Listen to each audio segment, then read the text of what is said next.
గంటల సమయంలో ఈ యొక్క మూర్తి భార్య సంపూర్ణ మూర్తి చెల్లెలు దుర్గా, వాళ్ళ బావమతి రమేష్, తమ్మిశెట్టి విజయ మరియు వాళ్ళ కుమారుడు కార్తీకు, దుర్గా ప్రసాద్, అలాగే తమ్మిశెట్టి విజయ కొడుకు తమ్మిశెట్టి వెంకటేష్, మూర్తి తల్లి కొండమ్మ, వీళ్ళందరూ కలిసి మళ్ళీ ఇంటి మీదకి వచ్చేసి వీళ్ళని కొట్టడం జరిగింది.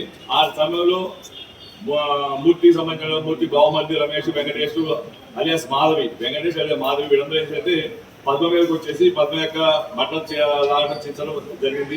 ఆ సందర్భంగా వాళ్ళ కుమారుడు గోపాలకృష్ణ కొట్టబోయారు. అది పదే కేకలు వేస్తే వీళ్ళందరూ పాల్గొనడం జరిగిపోయింది. ఈ సందర్భంగా 16వ తేదీ అంటే 15 నుంచి 16 మార్నింగ్ మనకి 10 రిపోర్ట్ జరిగింది. రిపోర్ట్ మీద నగరపాలక కేసు కట్టడం జరిగింది. ఈ సందర్భంగా నిన్న ఆ మొత్తం 9 మంది అరెస్ట్ చేసి ఈరోజు కోర్టు ప్రొడ్యూస్ చేస్తూ ఉన్నాము. ఇక దీని ప్రకారం ఎవరైనా సరే మహిళలు కానీ మహిళలపై ఎవరైనా చెల్లింపులు వేధింపు చర్యలు కానీ ఏమైనా దాడులు చేస్తే అసభ్యులు అవుతా లేదా ఏ విధమైన అన్యాయ పనులు చట్టం కలిగిన చర్యలు తీసుకుంటామని తీసుకున్నారు. అలాగే మహిళల భద్రత గౌరవం మరియు రక్షణ పోలీస్ శాఖ పూర్తి కట్టుబడి ఉందని తెలియజేస్తామండి. నిందితులపై తక్షణ కేసు ఎలాంటి ఉపేక్ష లేకుండా ముద్దాయిని అరెస్ట్ కోర్టు సబ్మిట్ చేయడం జరుగుతుంది. స్పందిస్తేనే మీరు ప్రెస్ మీట్ పెట్టి తూతు మంత్రంగా వదిలించుకోవాలనే ఉద్దేశం ఉంది. నిన్న అరెస్ట్ చేశారు. ఇంత పెద్ద ఇష్యూ జరిగితే గుంటూరు లాంటి మహానగరంలో ఒక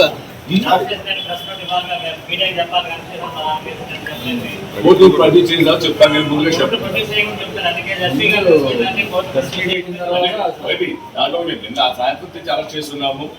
బట్టలు ఇప్పదీయటం ఈ ఫైటింగ్ జరగకముందు వాళ్ళు గొడవ కొట్టుకుని వచ్చారు కదా స్టేషన్ కి. అప్పుడు ఎందుకు కేసు కట్టలేదు సార్? అప్పుడు సాయంత్రం 7:30 ఆ టైంలో వచ్చారు కదా బాధితులు. ఆ టైంలో పోలీసు రెస్పాండ్ అయినట్టయితే ఇంత ఇష్యూ జరిగేది కాదుగా.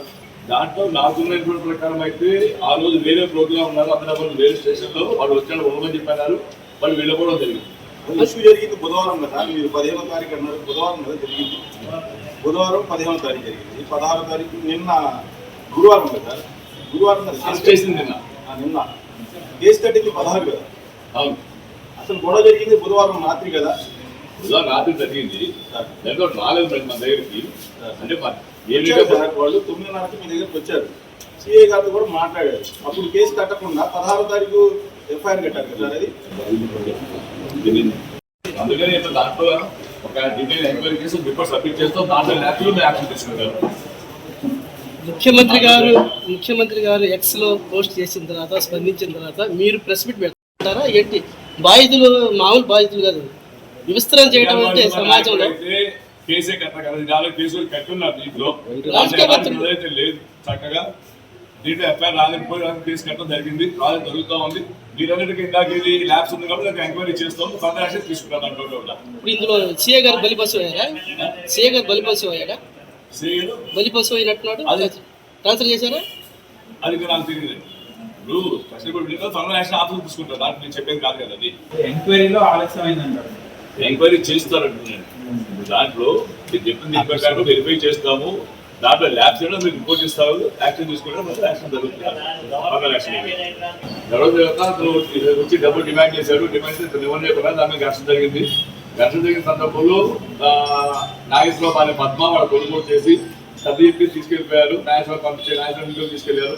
అది అయితే మేము సాయంత్రం 9 జరిగింది మెయిన్ ఇష్యూ.